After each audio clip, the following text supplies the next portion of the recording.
Hey guys, my name is Moon and welcome back for more Witch on the Holy Night. So last time we started another of I guess the extra stories, the side stories, and it is the Carnegie case. And it has been pretty fun so far, as Sojiro for some reason has a lot of money now because of his part-time job. What is his part-time job? We're gonna find out. So yeah, let's load this and let us continue. Let's see what happens today. And also Tobimaru. Tobimaru, I mean, we learned of his backstory last time. More on him, I mean. お呼びとあらば補習だろうと即サボり、遊びのお誘いだけは断らない木の実くんです。 Suspect A was apprehended with ease, Kinomi. Aoko and Tobimaru were both on the student council, so they knew their target would be at school for remedial lessons. Tobimaru got a girl in Kinomi's class to tell him he had some good news to share outside. Kinomi took the bait and came running out the school's front gate as fast as he could. ああ、補習中呼び出して悪かったな。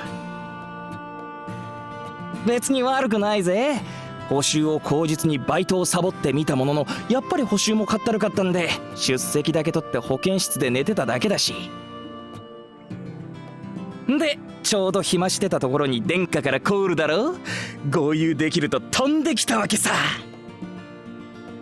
Kinomi gave a double thumbs up to show he was really ready to have some fun. そうか、てっきり外で遊び歩いてると思ったが、助かったぜ。お前、連日ゲームセンターに入り浸りだって聞いてたからよ。ああ、あれね。ちょうど昨日ですっからかんよ。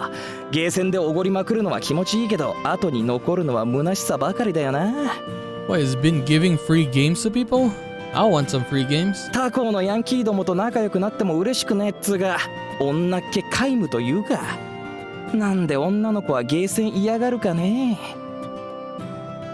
まあ、それも過去の話だけどな。所詮ポット湧いたあぶくぜに使っちまった金の話をしてもしょうがねえ。俺たちは明るく今の話をしよう。そうだろう、リッチな飛び丸くん。その有り余る財力で今日は僕をどこに連れて行ってくれるんだい？ああ、その前にこちらの御仁がお前に話があるってよ。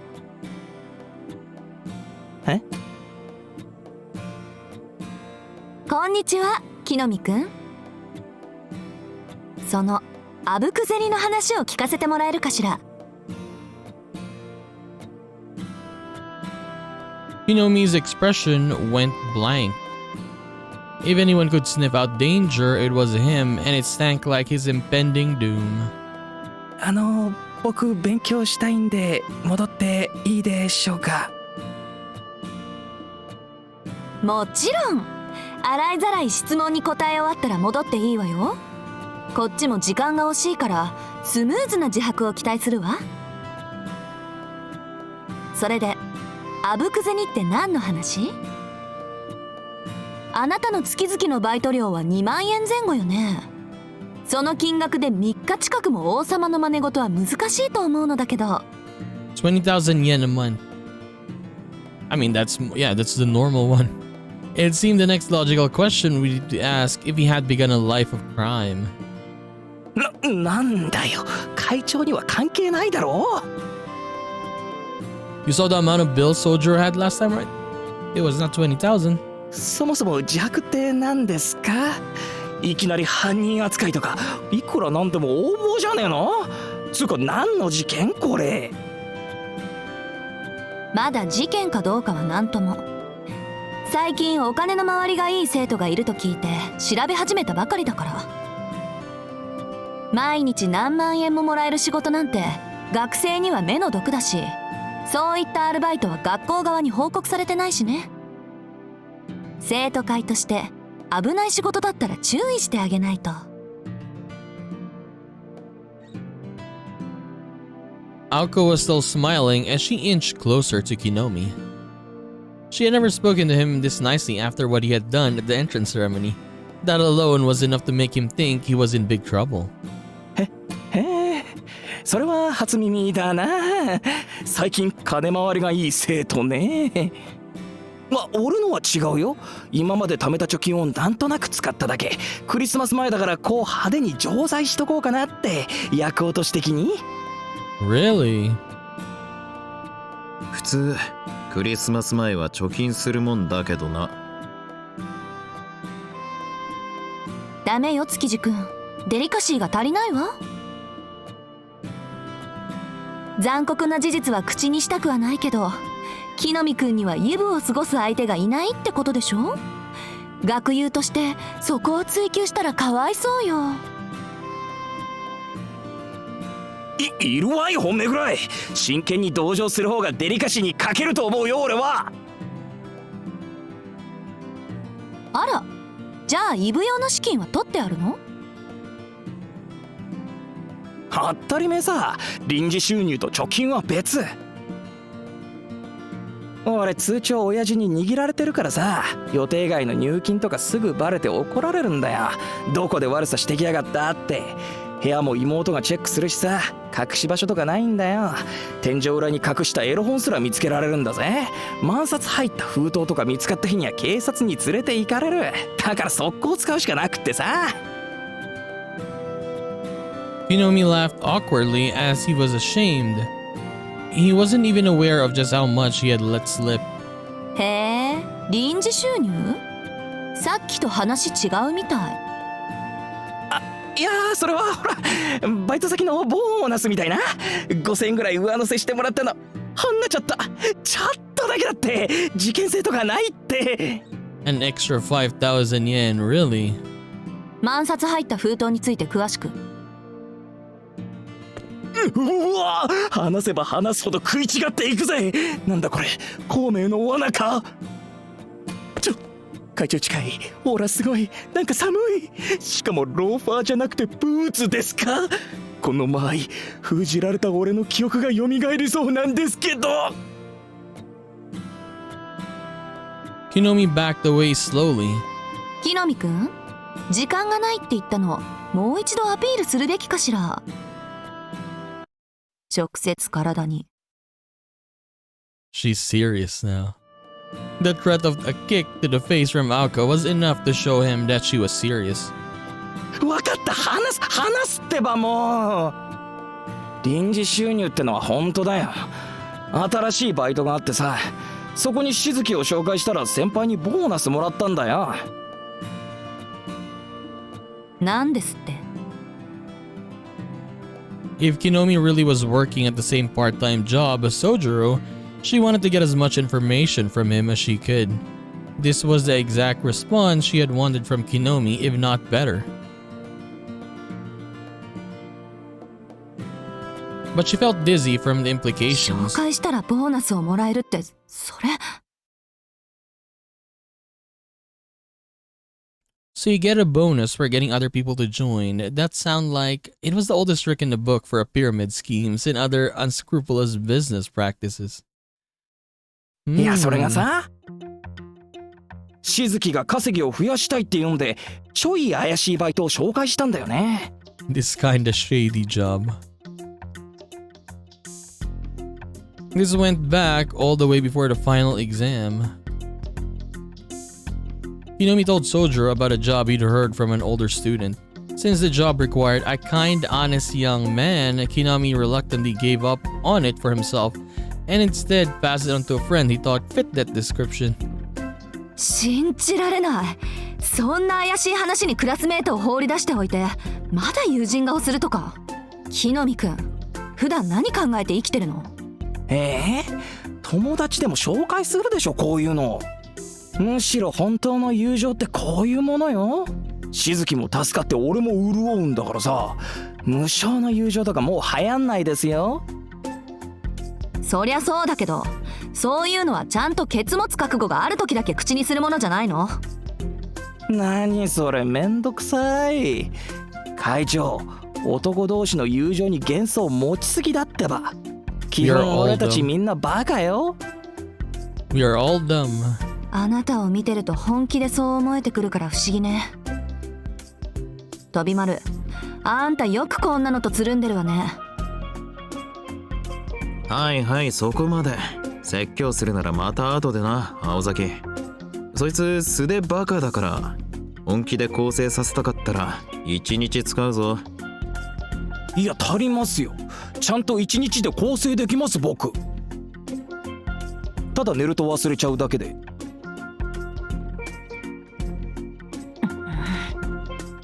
ほらな、てめえがバカだって自覚している分、気づいてないやつよりは付き合いやすい。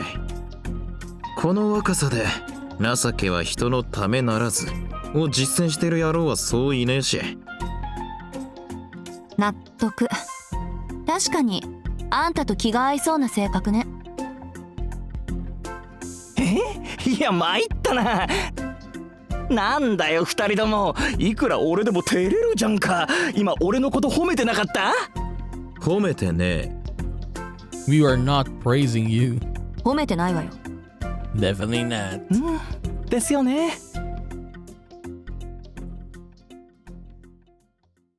Okay, what's gonna happen now?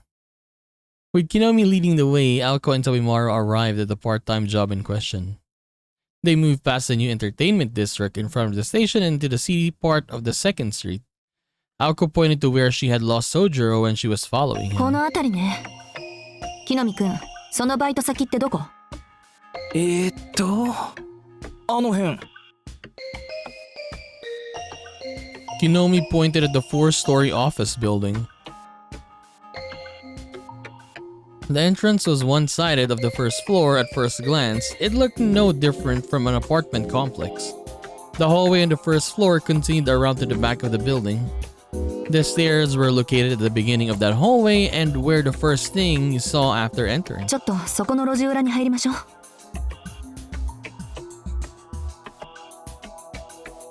This is like some Yakuza game.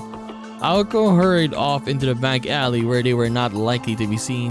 3 students stuck out like a sore thumb in an entertainment district like this. で、中はどうなってんの？ Yeah, and Kinomi's wearing his uniform, right? They would really stick out. 事務所って言ってたけど、どんな仕事？俺に聞いてんの？やだな。俺が知ってるのはここまでだぜ。俺だって先輩に言われただけで中のことなんて知らないし、宗十郎をここまで連れてきたら先輩が紹介料くれただけだし。And look at that face. Their top suspect just admitted he knew no further details. Hosuke Kinomi, co-defendant, or perhaps who they thought may have been the main culprit, was really no more than an annoying witness. 参った。ここまで無責任だといっそすがすがしい。ところで木の実くん、西部劇とか見たことある？役に立たない情報提供者の末路とかご存知かしら？ Yeah, they are gonna be disposed of. いや、俺映画って苦手なんだよ。でもセーラー服と機関銃なら見た。主演目当てで。Sailor suit and machine gun. そう？残念ね。夕日のガンマンぐらいは見とけばよかったのに。ま、どうあれ、情報提供者は悲惨な死を遂げるんだけど。やる気満々だぜこの女。殿下、こんな教授ほったらかしにしちゃまずいって。首輪とかつけないとさ。って築地？なんだよしけた顔しちゃって。あのビルが何か知ってんの？まずいな。知ってるも何も。あれは最近やってきた詐欺まがいのセールス屋だ。英会話セットの販売と何ら変わらね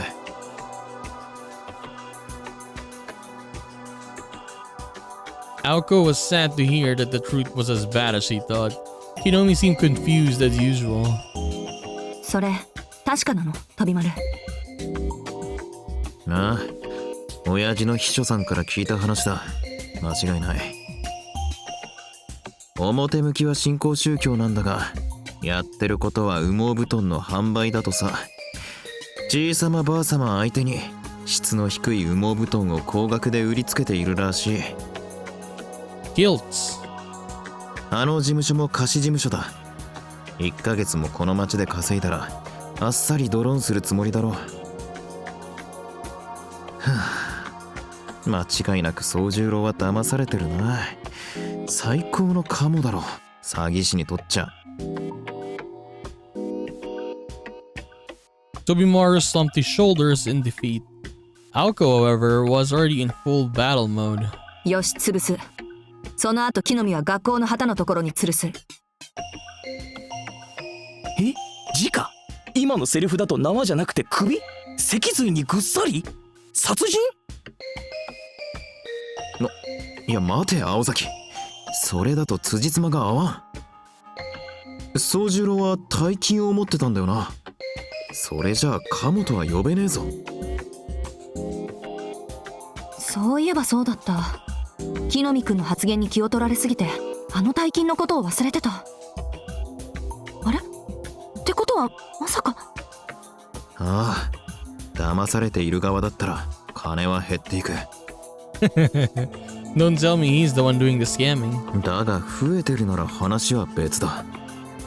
考えたくねえが宗十郎のやつはセールス側に回ってるんじゃないか。Okay, Aoko's face is gonna change again.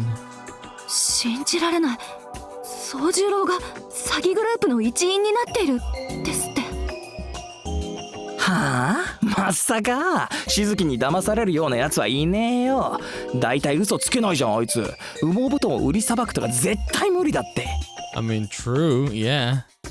だから宗十郎自身それが悪質な詐欺だと気づいてないんじゃないか。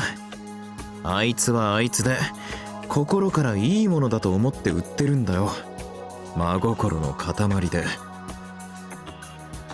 ほう、なるほど、そりゃ納得だ。あの純真さんがお年寄りに大人気ってわけだな。やるじゃん静木、今度会ったら俺もお裾分けしてもらった。 I mean, that's literally the description he was saying earlier, right? They needed someone nice and pure, innocent, something like that, right? So yeah, it's exactly Sojiro. 木の実くんの構成は今後の課題として。So people can much more believe what he's selling, right? If if he himself doesn't know what he's doing. どうしよう飛び丸、もう少し様子を見た方がいいと思う。仮に静木くんが関わってたら彼にも詐欺罪が適用される。まだ未成年だけど。あくまで従業員だから実刑はかからねえとは思うが、敵さんはあれで食ってる連中だからな。宗十郎が雇われた時の契約書の内容次第だ。そうよね。下手したら宗十郎自身もう入会してるかもしれない。Aoko looked a lot more cool-headed now. Tobimaru had been serving with her on the student council for over a year. He knew exactly what she was thinking at times like this. 入会していたら脱会は難しいな。あいつ本人にその気がなくともハンコの力は絶大だ。それで青崎、どこまでやる気だ？営業停止は最低ライン。進行は自由だって言うならよその土地でやってもらうまでよ。だろうな。そんな顔してるぜお前さん。で宗十郎はどうする？とりあえず辞めさせるか？当然。けどもう彼だけの問題じゃないわ。そもそもうちの生徒を雇おうとした時点で私たちの問題よ。静木くんとは関係なしであの事務所潰すから。いいけどな。厄介だぞあの手の連中は。サラ金と同じで法律上は何の問題もねえ。警察じゃせいぜい厳重注意レベル。下手に商売の邪魔をすれば損害賠償と言い出しかねえ。せいてはことを何とやらだ。分かってる。まずは会社の概要と社長の素性、構成員の数を調べながら被害者の洗い出し。Aoko suddenly stopped talking in the middle of her detailed plans. Why, did Sojiro come out? どうした青崎。ってけ。 Tobimaro noticed right away what Aoko had spotted. Aoko was looking at the crowd in the street. Oh! A familiar young man wearing a coat was walking through the lively second street. He walked confidently up to the office building and disappeared inside. He hadn't seemed to notice the word trio watching from the shadows. Yeah, he didn't notice them. I mean, I guess they're hiding. The young man, clearly Sojiro Suzuki, had just started his shift, still oblivious to the severity of the situation he was in.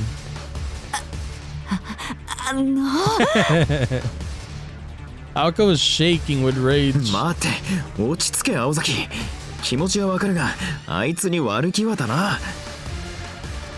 ああ、もうなんか無性に頭きた。Aoko raised her head up in a fury and clenched her fists. She was no longer her usual calm and collected self. This was the student council president who ruled with an iron fist, fueled by her own righteous indignation. 飛び丸、応援団の美濃先輩に連絡取って、今すぐこわもての団員20人ほど集めてきて。20 of the most intimidating guys from his team here. 喧嘩になるかもしれないから、それなりの装備込みでって。Oh my god. Aoko darted out into the main street as she barked her orders.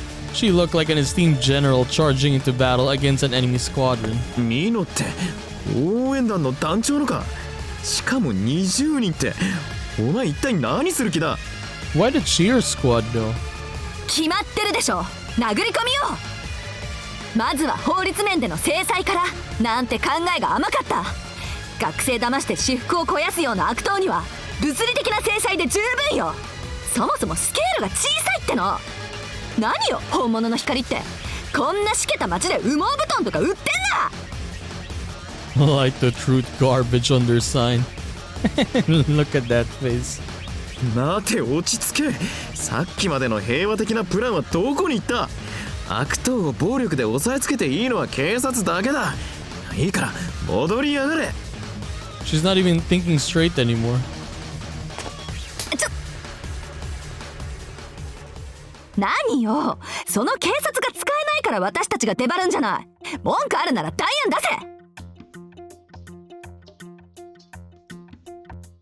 出せ。文句はね、まず落ち着けって話だ。そもそも代案なんざ立てるまでもね。お前さん、さっきはどんな手を考えてたか口にしてみろ。まずは法律面での制裁をとか言ってただろ。そんなのあんただって分かってるでしょ。あの会社の調査と並行して詐欺の被害に遭った人たちを探して、私たちが間に入って連盟を作る。ご老人ばかりを標的にしてるのは、おじいさんたちは世間の事情に疎いと見くびってるからだろうし。なんでおじいさんたちだけじゃわからない問題を私たちでフォローしてあげれば、被害者の会ぐらいは作れるわ。よーし、その調子だ。確かに一人一人で掛け合っても連中にとっちゃ痛くも痒くもね。横のつながりを作るのは大事だからな。それで契約をなかったことにして取られた金を取り戻すか。それは無理でしょうね。契約書は絶対よ。頭くるけど書かれたことは覆らない。今からできるのはこれ以上の被害を抑えることだけ。ローンの解約、入会の破棄、それと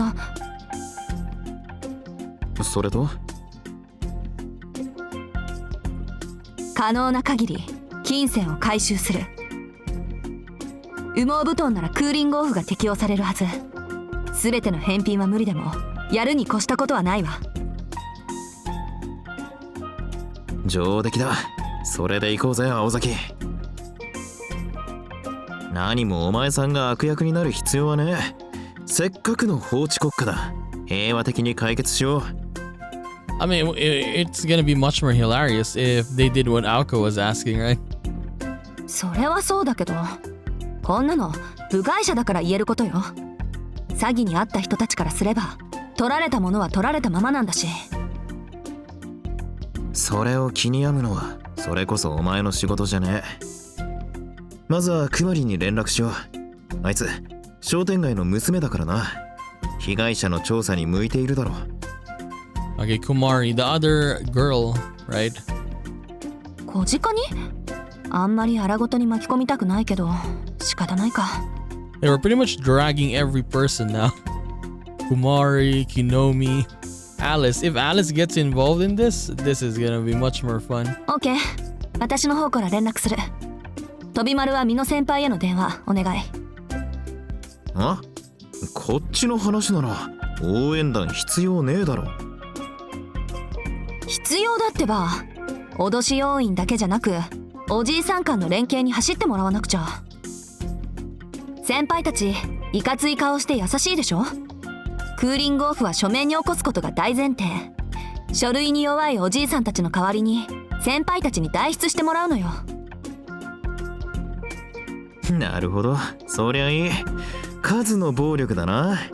連中も20人からの返品は夢にも思ってねえだろうさ。Aoko and Tobimaru both nodded in agreement. Kinomi had been completely left to the wayside in this whole discussion, or in this whole discussion, I mean. なあ、クーリングオフってなんだよ。俺聞いたことねえんだけど。買った商品を返品して購入時の金額を返してもらうことよ。日本じゃ10年ぐらい前から正式に採用されてるけど、木の実くん聞いたことない？いや全く。ただの返品と違うの？同じだけどこっちは国が後ろ盾になってくれるわ。本物の光が法を盾にするならこっちも法で突き破るだけよ。おじいさんたちには馴染みのない話だろうから、そこは私たちが代わりにやるってわけ。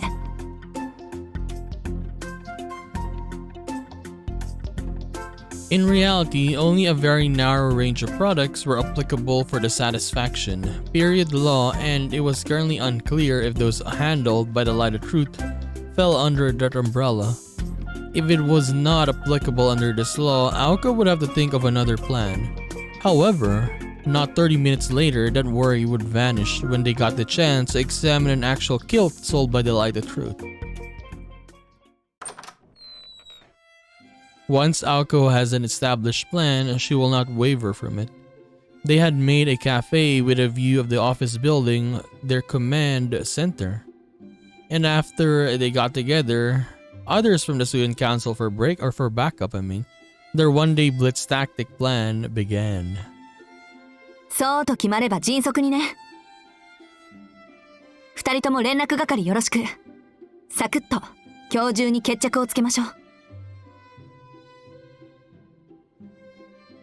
Tobimaru sighed at the thought of trying to complete everything in a day's time. Kinomi, on the other hand, wondered why he had been dragged in to help. Although Tobimaru had gotten Aoko to abandon the idea of a physical fight, Aoko knew that the contact plan would be difficult to pull off and continued to research other options. There were many conditions that needed to be met for this plan to actually work.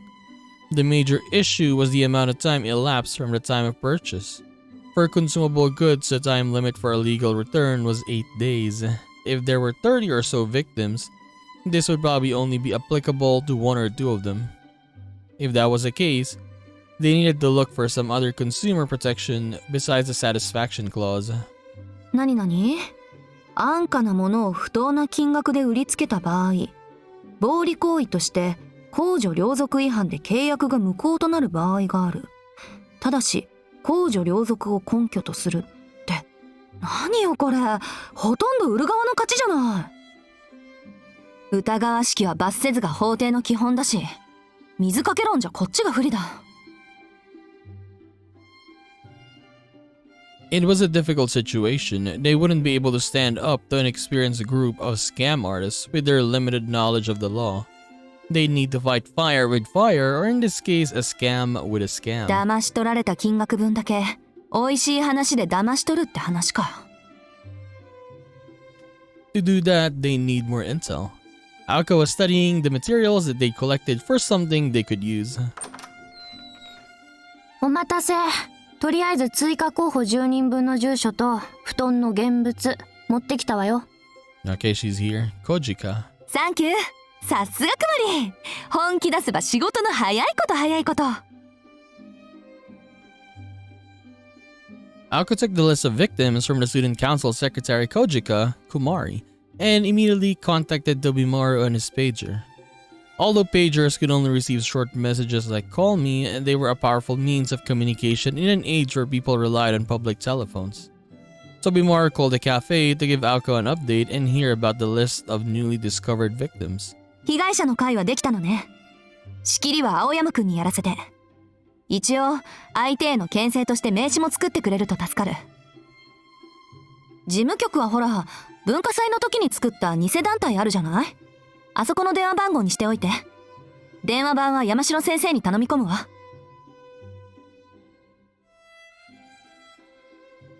The victims' advocacy group was currently at just over 10 members. The group's aim was to help the victims of the scam to get their money back and remove themselves from the light of truth. Some of the victims had not even realized they'd been scammed, so with some explanation, about 10 more members were added. It helped that it was polite young well-dressed students who were giving them this information. The elderly generally seemed more accepting of anyone who was around the age of their grandchildren. にしても、よくここまで調べたもんだわ。否定の20人なんてあっという間だったわね。I like how this is just Sojiro's part-time job that he doesn't even know. Like most likely, right? What's happening. But yeah, it's become so big now. I thought it was gonna be like something super simple that they were gonna try and stop him from what he's doing. Just gonna pull him to the side, right, and talk to him. But no, they're doing something much more. あんたの言う条件が分かりやすかったから。60過ぎのご老人で一人暮らしで町内会に入っていない人を探せばよかったんだし、やってることは本物の光の販売員と一緒。でもこんなんでなんとかなる話じゃないと思うけど、結局のところ抗議するのが関の山じゃ。青崎、ちょっと何薄気味悪い顔で笑ってるのよ。Aoko looked up after being called out by her friend. いやー、面白いもん見つけちゃって。成果の乏しい戦いになると思ってたけど、風向きが変わったわ。ほら、ん？ Oh, is this one of it? Aoko showed her the product label sewn into the down quilt. There on the tag was what looked like the Japanese Industrial Standards logo. The Japanese Industrial Standards help maintain the quality of industrial products in Japan. Products with this mark were required to be produced in accordance with the Industrial Standardized Law. あれ？ JLS？ JLS? そう。こうなると契約書が逆に武器になる。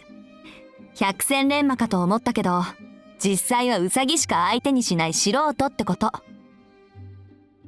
ええ、うまく話を持っていけば全額返済も夢じゃないわ。勝利の勝ち時はさぞ気持ちのいいものになるでしょうね。Aoko took a seat, still grinning from ear to ear. She didn't ring Tobimaru's pager, instead she dialed a different number on the red phone while humming to herself. Aoko heard a familiar ringtone through the receiver. 青崎、築地に連絡入れるんじゃないの？作戦が変わったって。それは後。今大事なのは交渉役を誰にするかよ。私や飛丸じゃさすがに貫禄不足だしね。こっちが有利になったとしてもまだ状況は五分だし。会話次第じゃひっくり返されるだろうから、被害者の会の代表はそれはもう少年のひん曲がった悪魔でないと。それあんたのことだと思うんだけど、違うの？いえいえ、こういうのは社会的立場のある大人じゃないと務まりません。We need an adult with some kind of social standing. The teacher. 安心してくまり。ぴったりのやつを知ってるから。Yeah, what's his name again? I forgot. It's been such a long time. But yeah, the teacher for sure. Probably. ま、詐欺師には詐欺師ってね。Like there's no one else, right, that she can say adult? この町には人を言いまかすのだけが仕事のやつって言っちゃったりするのよ。今日もやることなくて暇してるだろうし、たまには働いてもらわないと。She. Maybe the nun, right? Sister. Or yeah, the ladies from the beginning. 彼女にかかっちゃサラ金だろうが教祖だろうが、1時間で精神崩壊。裸足で山に逃げ込むわ。Yeah, the one in the church, right? The sisters. We'll see, we'll see. Aoko kept the phone receiver at her ear as she delivered these cutting remarks. The ringing tone had long since gone silent. もしもし、まさかとは思いますが、今の話は私のことでしょうか、青子さん。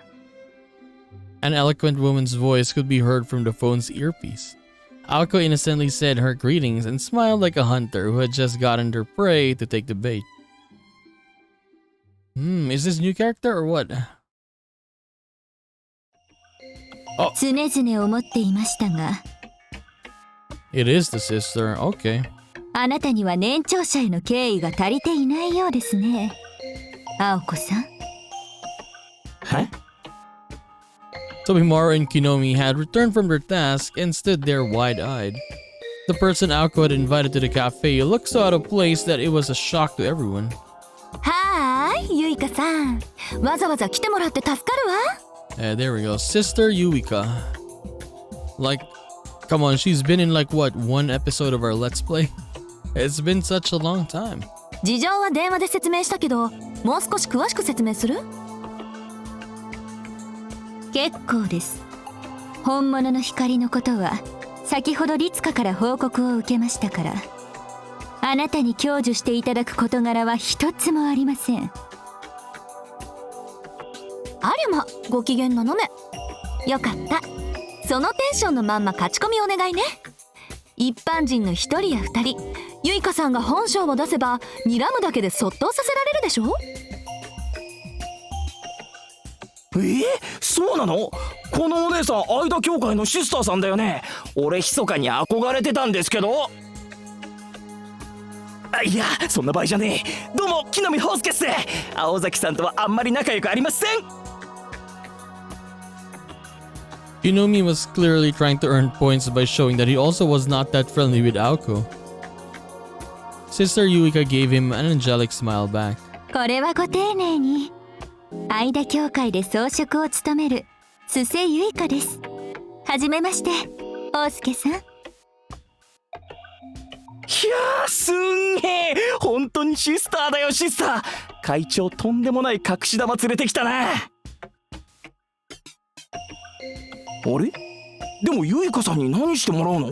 いや、俺はいてくれるだけで嬉しいけど。まあ大体想像できるが。はじめまして、シスターユイカ。三崎高校生徒会副会長、築地飛丸です。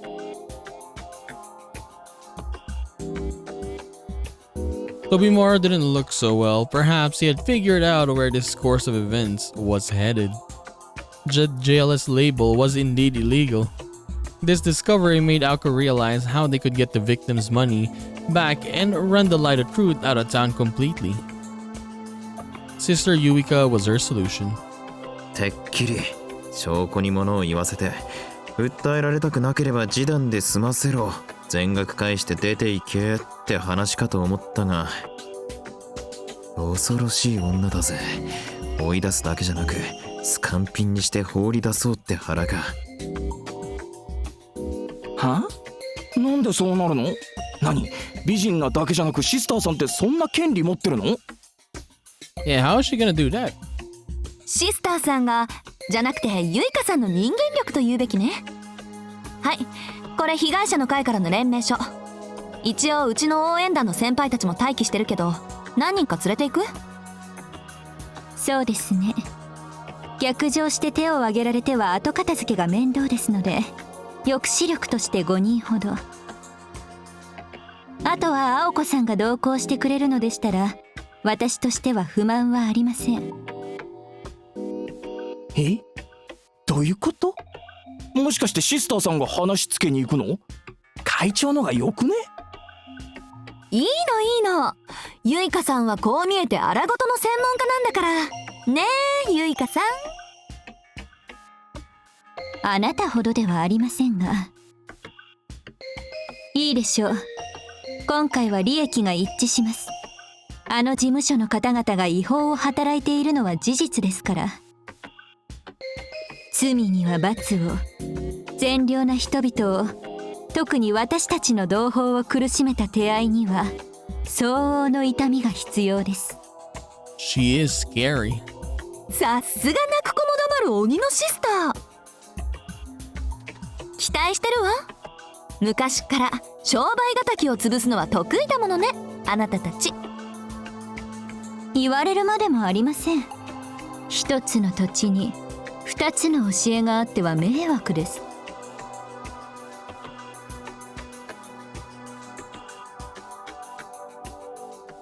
Though the two continued to antagonize each other, they entered the office building fighting for the same team. The 5 burly members of the cheer team filed in behind them.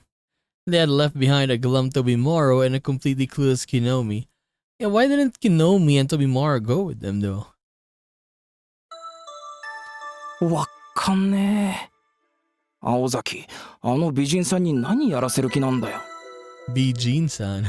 So technically he's saying beautiful, yes. そりゃお前、口にはできない残虐行為だろ。相手の弱みを握ったら、とことん叩きのめすのが青崎だからな。違法販売をネタにして、契約解除をさせた後に告訴するって流れ。訴えるのはシスターの役目だな。立場上、学生である青崎よりシスターの方がお題目が立つ。何よりあの教会、たまに嫌な噂を聞くしな。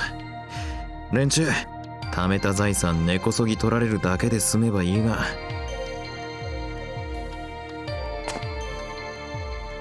After taking a few deep breaths, Tobimaro also headed towards the office building.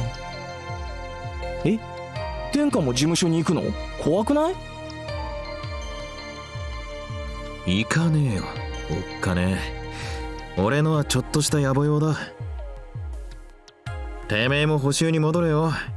今日の礼はまた改めてくれてやるから。バッカ、補習なんてもう終わってるじゃんか。気がつけばもうすぐ夕方だぜ、夕方。楽しかったからいいけどな。違いない。あっという間の半日だった。Tobimaro waved goodbye and disappeared into the office building. Huh? Kinomi thought it was strange since Tobimaro had just said he wasn't going in there. However, he left as well after hearing a noise that sounded like a glass breaking on the 3rd floor of the office building. A wise man never courts danger, as they say.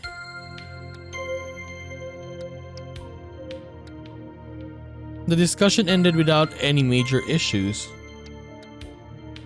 The inside of the office was mostly untouched, only the center line of desk had been pulverized by Sister Yuika. Okay. Things had been resolved peacefully without any bloodshed. The office had been conquered in about an hour and Aoka was now surveying it. A large desk had gone right through the window, flung through the air with a single swing of Sister Yuika's hand. Jesus, Sister Yuika. The sales staff were shaking in the corner like they'd seen the devil incarnate. Sister Yuika brought in the 5 members of the cheer team to seize the office permits and the other important documents. あれ？ Unfortunately, the one thing Aoka was looking for was nowhere to be found. She went to ask sales staff, still quivering in the corner of the room. ちょっと、3時間ぐらい前、ここに人畜無害そうなの来なかった？ビルから出てきてないから、まだ中にいると思うんだけど。Everyone shook their heads. No. Nobody had seen a student who fit the description in the office. Imagine if Sojiro is now working here, right? He just was working in the same building but not in this one. Aoka was looking even more confused at this point. Oh my god. Imagine that they misunderstood.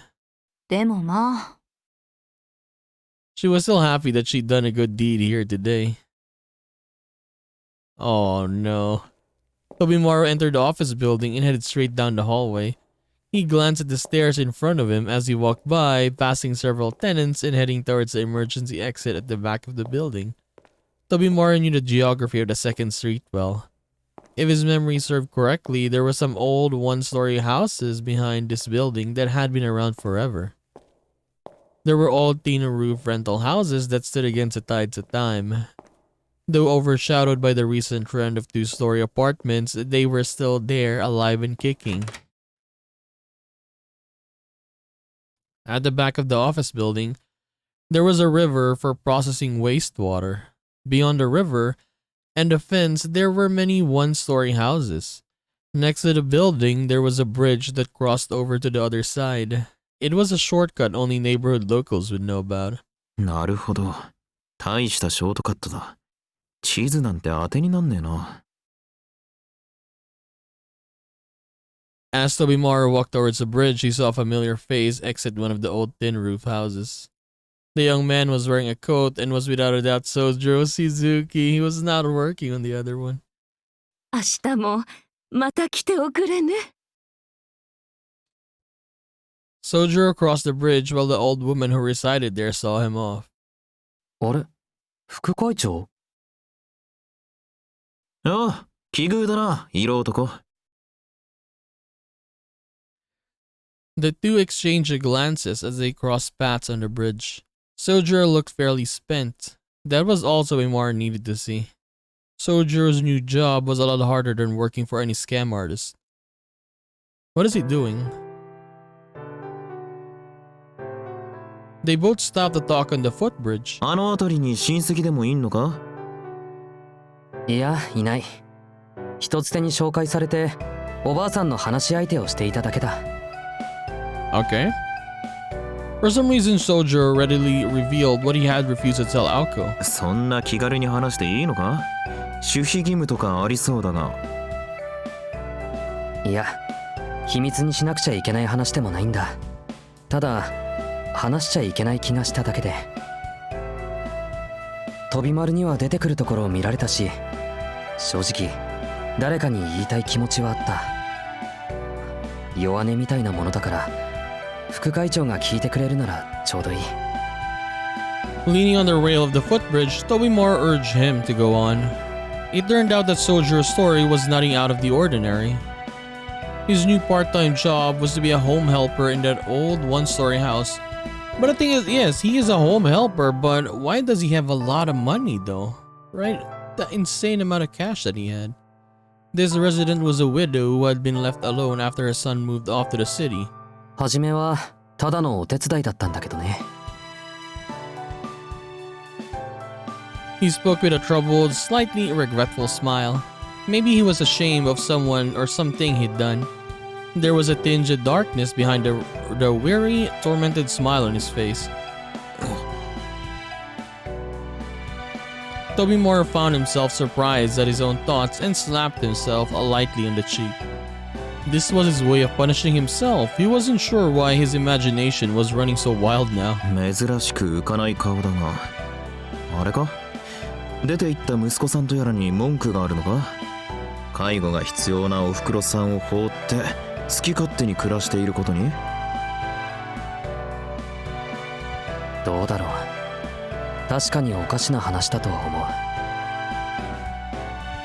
けど、俺はその息子さんを責める気にはなれない。だってそれは。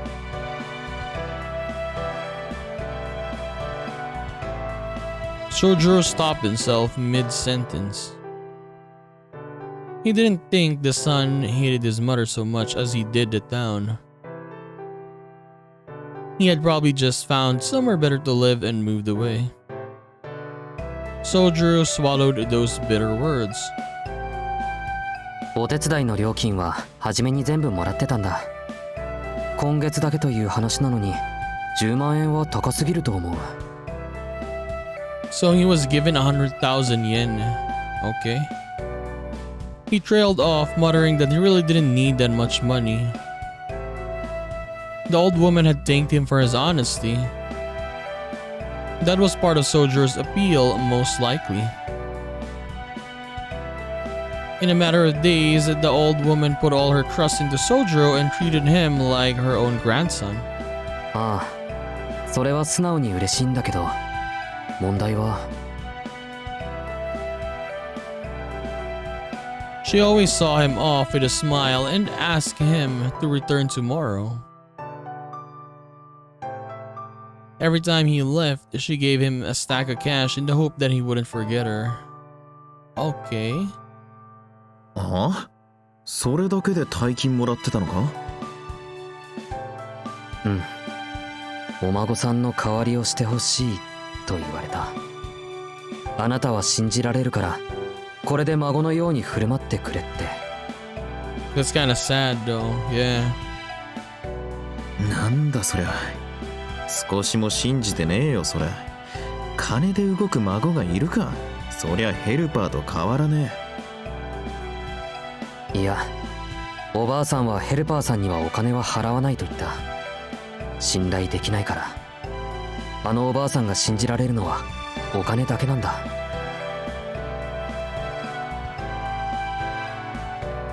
She seemed to have some quirks about her, probably because she'd been living alone for so long. By this point, she'd lost all faith in the goodwill of humankind. To her, the bonds of family were nothing but fantasy. After being cast aside by her own family for so many years, the only thing that remained faithful to her was the money she'd saved. Over time, this led to her developing a strange complex. For her, she'd scrimped up and saved the last thing she could rely on was the only way she could conceive of keeping someone in her life. バカらしい。それって結局金で雇った他人じゃねえか。孫の代わりとは言えねえな。それはおばあさんが誰よりも分かってるよ。でも偽物だと分かっていても、それぐらいしか信じられるものはなかったんだ。おばあさんにとって家に寄りつかなくなったお孫さんは今一番欲しいものだから、その代償として彼女が一番信用できるものを真心として渡してくれたんだ。 So she used that, yeah, to make it like a real, like Japan has this though, right? For example, no. What I mean is, like there are like stuff in Japan like this that you can rent a family, right? I mean, in other countries you can never see something like that, but in Japan there is actually something like that. And yeah, that is kind of, I mean, I don't know. She wasn't buying him though. She just trusted Sojiro from the bottom of her heart and was thanking him the only way she knew how. No, I'm not saying Sojiro is like that now, but yeah, what the lady is pretty much doing is, yeah, she's giving money to Sojiro for him to come back. But I guess for Sojiro, he doesn't really mind. She didn't realize that look from other people's perspective. また厄介な事情に首突っ込んだもんだ。 And how can you even leave, right? Like, it's kind of hard now. How can you leave? まあ、あんまり深く思い詰めるな。 No, what I mean is, it's not like that's not like because of the money. What I mean is, it's kind of hard to leave because yeah, the lady, man, it's sad, right? I feel bad for her. いい話じゃねえか。命より金が大事だったばあさんが今になって思い出の方に転んだわけだ。まっとうな話だよ。そうかな。そうだといいけど。It was obvious from Sojiro's expression that all this still weighed heavily on him. なんだよ、煮え切らねえな。どうせお前さんのことだ。もらった金は一銭も使ってねえんだろ。I mean, most likely, yes. んなことしてりゃいずれ年金も底をつく。そうなった時に丸々返すつもりだから青崎にも黙ってたんじゃないのか。なんで飛び丸がそんなこと知ってるんだ？ I mean, because that's how Sojiro is. まあいや、なんとなくそんな気がした。Tobimaru decided it was best not to tell Sojiro about all the trouble they went through for him today. True. Sister Yuika, right? Destroying that scammer. Or the scammers, I mean. But in reality, it was different. Sojiro was not even there. He knew Aoka would only make him regret it later if he did. そっか。でもこの話の一番難しいところはね、飛び丸。その人にはお孫さんはいなかったんだ。は？ After a few moments of surprise, Tobimaru let out a sigh. He understood. Being widowed with a son who moved into the city and grandchildren who never visit, that was a normal, full and rich life. Sometimes, however, a person's dreams were all that kept them going. The bottom is limitless. For every tragic life, there's an even more tragic than that. Yeah. 時々油断すると思うんだ。この町について。みんな幸福そうに見えるのに、裏を覗くとそうでもないのはなんでだろうって。なんか町全体に騙されてるみたいだ。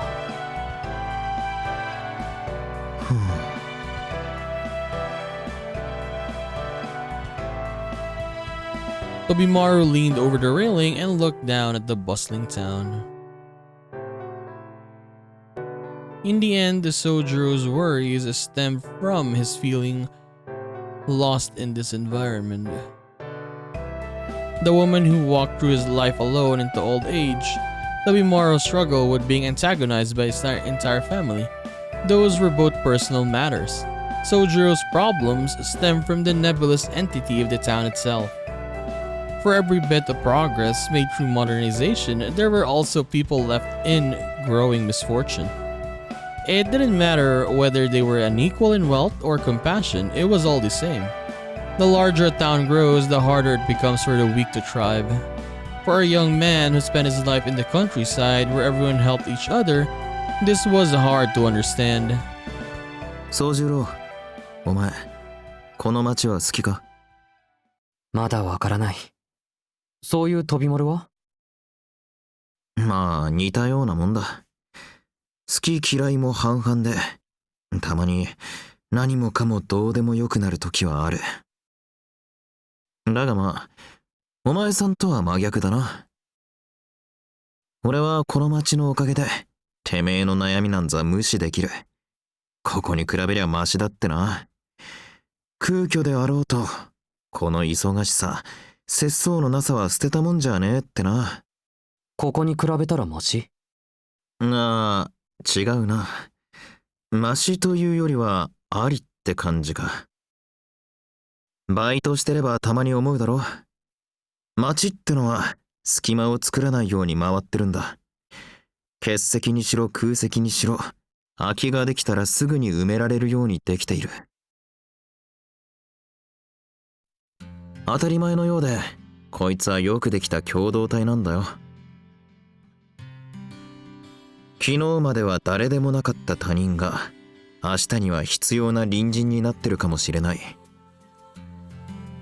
昨日まではなかった街角に、新しい建物ができていることもある。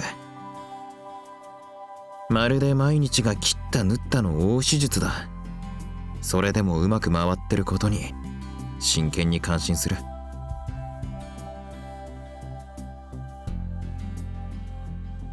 本当に何かの弾みで思うんだよ。俺はてめえだけで生きてるんじゃなくて、どうでもいい誰かのどうでもいい頑張りのおかげでこうして管負けてるんだってな。持ちつ持たれつだ。そういう巡り合わせを成立させているだけでもどんなバランスなんだって呆れるわけだ。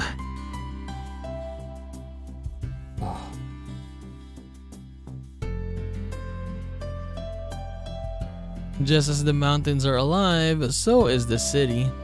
Tobimaro didn't seem to like the way that living creature had manifested itself. But even still, そうか敬意を払ってるんだな飛びまあ照れくさいがそういうこと。 as someone who was born and raised in the city, Tobimaro was thankful that complete strangers were able to help each other out. つうかお前さんは贅沢すぎる。初めから好きなところに住めるやつなんていねえだろ。生まれる場所は選べねえしな。単純な話、自分が住むって決めたところを好きになるしかねえってことだ。Jesus. Tobimaro gave Sojiro's back a hard slap. It made Sojiro straighten up his posture and snap him out of this slump a bit. でも飛び丸そこに住むって決めても好きになれなかったらどうするんだ。どうしても好きになれないやつは違う土地に行けばいい。嫌なら逃げてもいいんだよ。放浪するのも人生だぜ。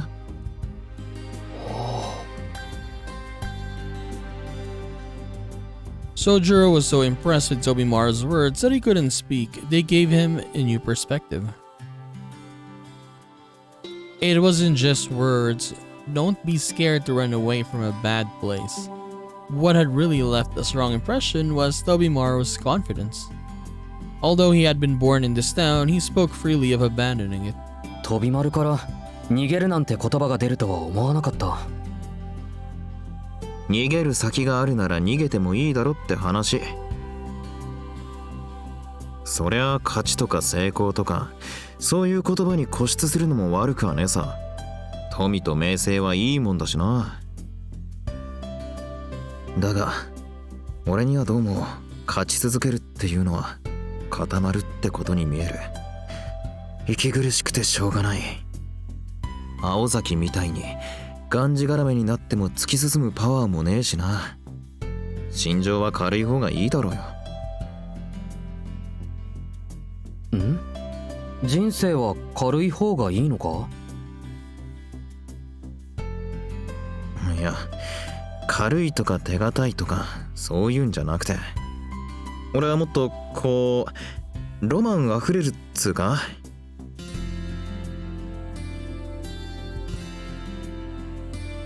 Tobimaro furrowed his brow at his inability to find the proper words. What he wanted was simple. そうだな。俺はきっと笑える人生が送りたいんだ。I think a lot of people would just want this, yeah. Normal. That was how he saw life. Tobimaro tried his best to put into words his thoughts, hoping his friend would find him useful. 漫才師か。Tobimaro's shoulders slumped in disappointment.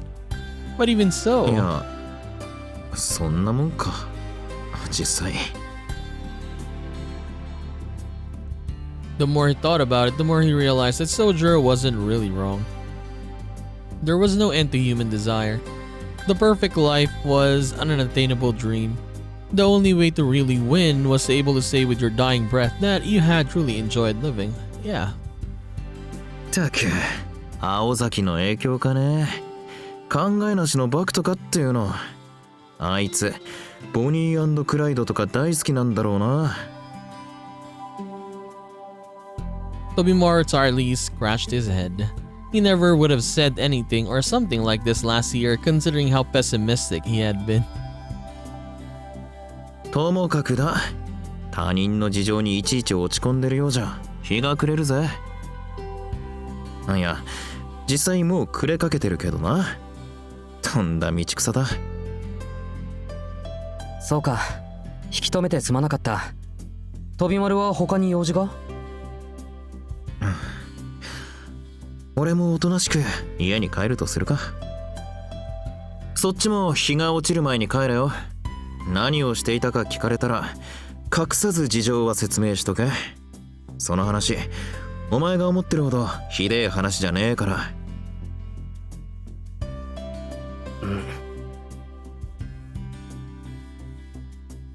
Soldier frowned and fell silent. He still hadn't come to terms with his arrangement with that old woman yet. If he hadn't gone there in the first place, she might not have felt like anything was missing from her life. That feeling of regret was exactly why he wanted to talk to someone.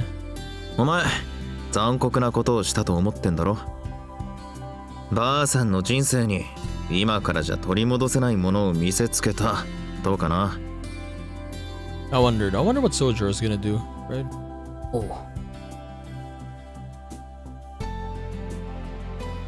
Soldier was stunned into silence. Tobimar knew exactly what Soldier regretted. そりゃ違う。思い上がりだぜ、宗十郎。いいか、そのばあさんも自分は人生に失敗したなんて思ってんなら、今の自分にできることをさせればいい。幸い金は腐るほどあるんだろ。なら思いっきり人助けをさせてみろ。金で救える不幸なんざ山ほどあるだろ。で、ばあさんがどんなもんだと胸を張れたんなら、それは間違いなくいい仕事だ。少なくとも俺は気持ちがいい。I mean, he's right though. Yeah. Like she can do other stuff. おばあさんの苦しみを解決していない。解決できねえ問題は放っておけ。そのばあさんには今他に解決できる問題があるんだから、それでいいじゃねえか。で、悪いけどお金はこれから世のため人のため自分のために使うから返しておくれとなったらば、ばあさんの勝ち。偽物の孫なんざよりよっぽどいい生きがいに目覚めたわけだな。しかしこれで満足したから残りはやっぱりもらっておくれと言えばお前さんの勝ち。ばあさんにとってはやっぱり孫の方がいいってことで、そん時は大手を振って大金持って帰りやがれ。 Can you though? Like for example, this happened to you. In this situation, what would you do, right? Like I don't want to take advantage of something like this. Like people could take advantage of that lady, right? And just keep taking money. I don't know. なるほど。Soldier clapped his hands together and he was finally able to accept these conditions as fair. すまない。ありがとう、飛び丸。No, I'm not saying that Sojiro is maybe gonna take advantage of her. What I'm meaning is, like for example, you are in this situation, right? His smile was no longer bitter. He would do whatever he could to help that old woman choose to assist others in need. Tobimar thought that such unwavering confidence was a sign of true freedom. 気にするな。礼を言うならお互い様だ。じゃあな、宗十郎。休み明けにまた学校で。His goodbye wasn't the friendliest, but Sojiro didn't mind. He ran home with a big smile on his face. Tobimar's smile was a bit less carefree as he left the footbridge. The time was 4:30 in the evening. Night would soon fall over the midwinter landscape.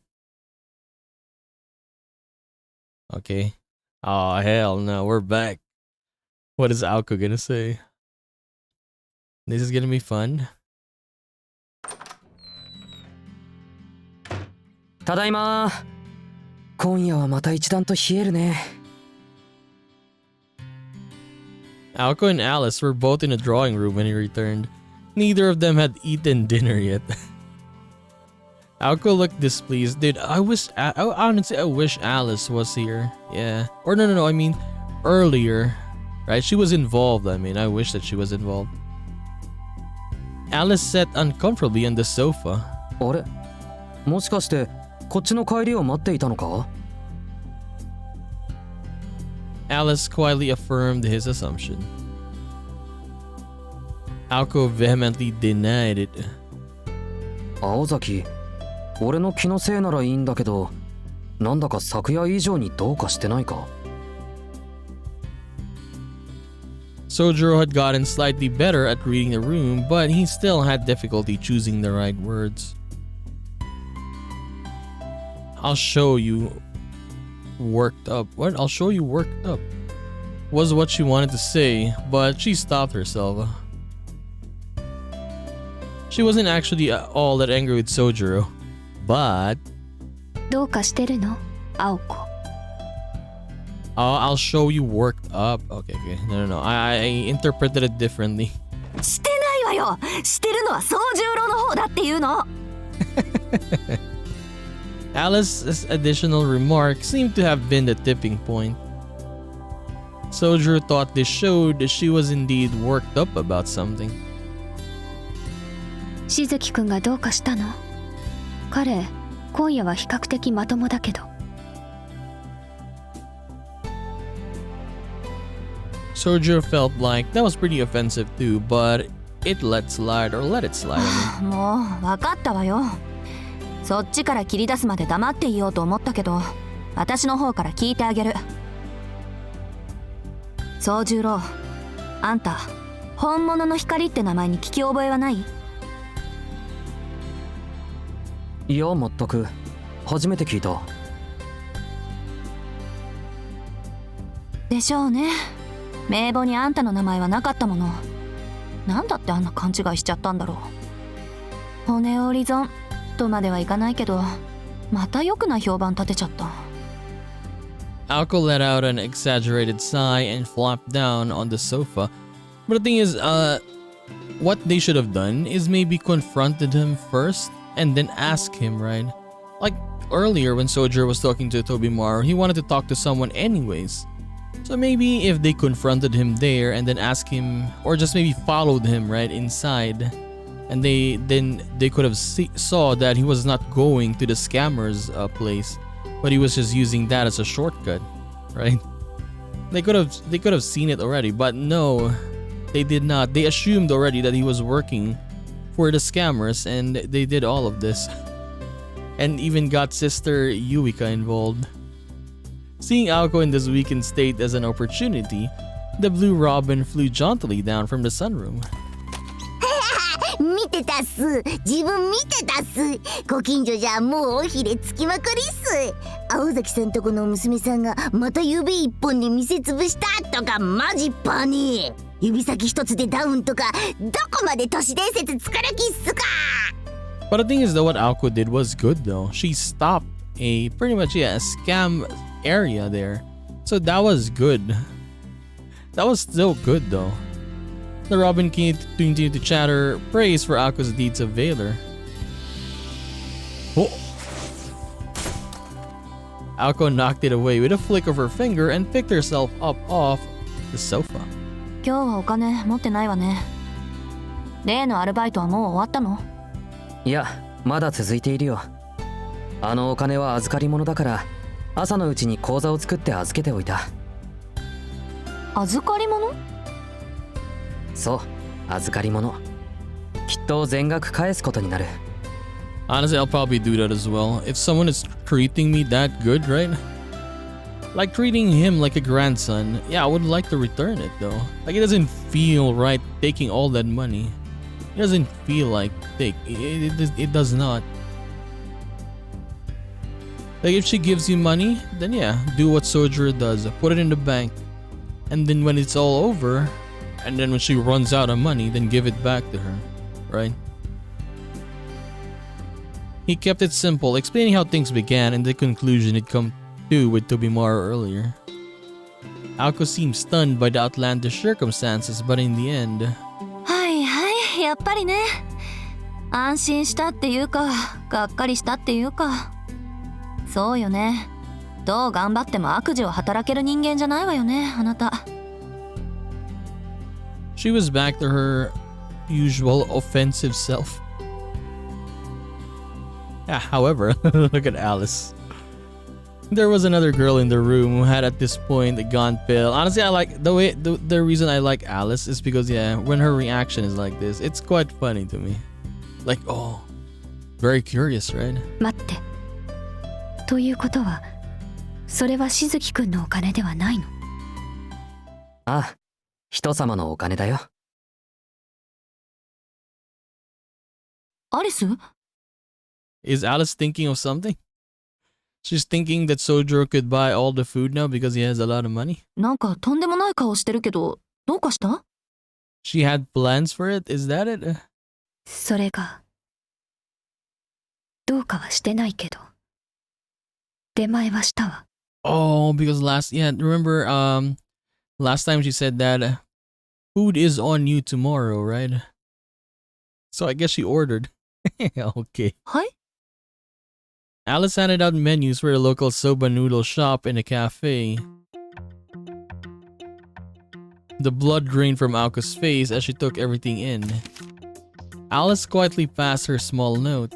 On it was a hastily written order that was more than enough food for the three of them, so she ordered a lot of food because she thought Sojiro had a lot of money. まさかもう注文を？だってそろそろごちそうのタイミングかと思って。 Alice's accusing gaze fell on Sojiro. え、俺？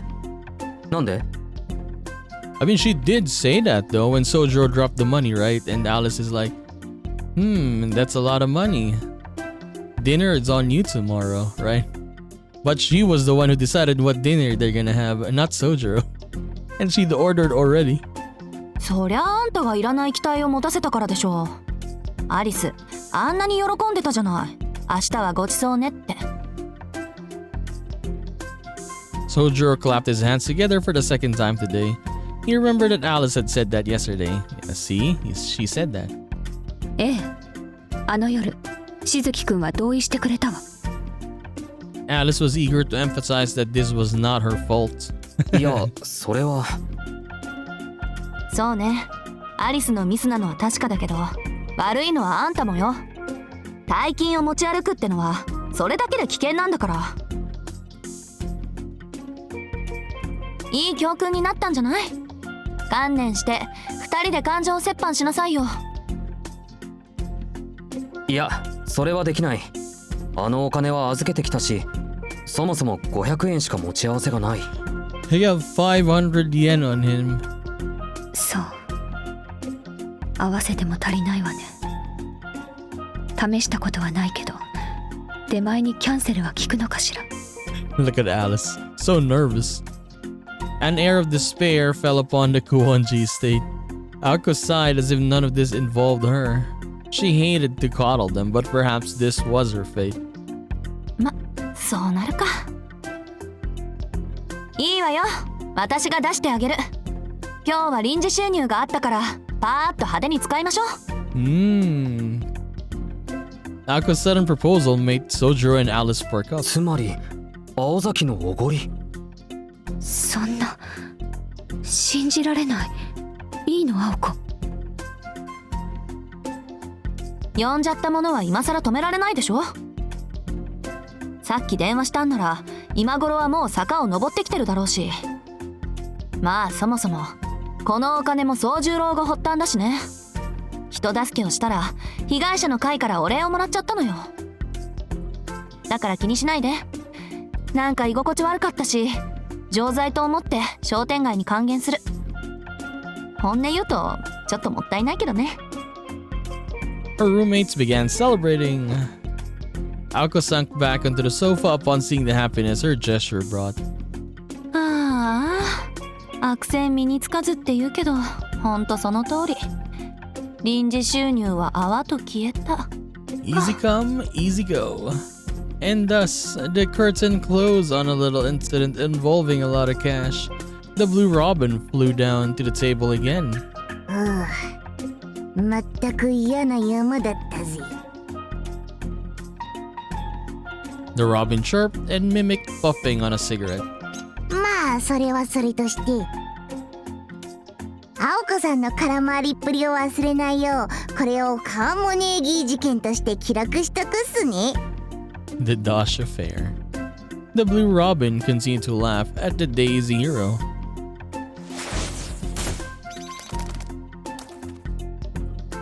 Aoko flicked the bird away just as someone knocked at the door.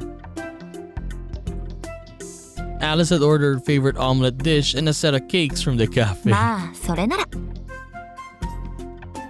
Aoko was quietly satisfied. with a spoil of an honest day's work. It's over? Oh, it's over, dude. That was so nice, though. Yeah, that was so fun. I'm not gonna lie, that was so fun. Like, very simple, as I said. But, yeah. It's good.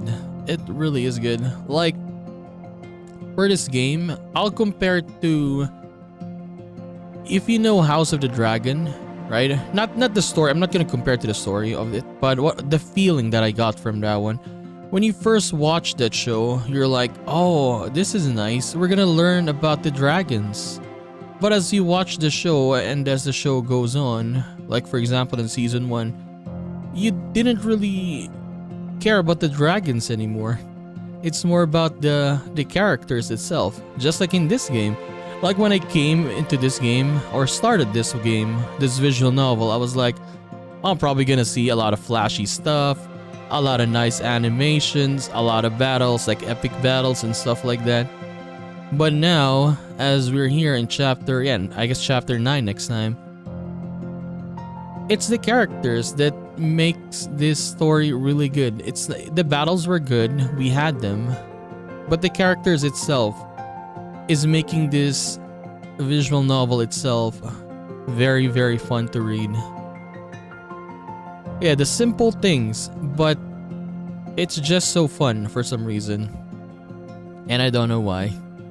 So yeah, I guess this is it for the Carnegie case. We've done it, and I guess so far this is the best side story that we got.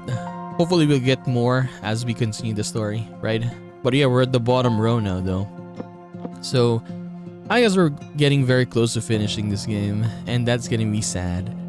But anyways, we are gonna continue this and do more of Witch and the Holy Night in the next one. So I'll just see you then, guys. Bye bye.